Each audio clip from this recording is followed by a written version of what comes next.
Ito ang GMA Regional TV News. Balita sa Visayas at Mindanao mula sa GMA Regional TV.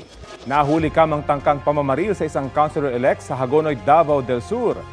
Cecil, kumusta ang biktima?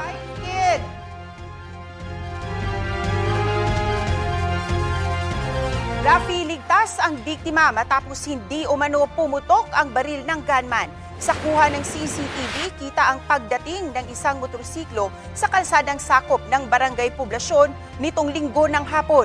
Makikita ang pagmamadali ng angkas sa motorsiklo na tila may kinukuha sa bag niya. Sa kanya hinabol ang isa pang lalaki na nanggaling naman sa gilid ng sasakyan. Nakapasok ang hinabol na lalaki sa loob ng barangay hall. Dali-dali namang tumakas ang sospek. Ang hinabol na lalaki, si Councilor-elect Melvin Ordanesa.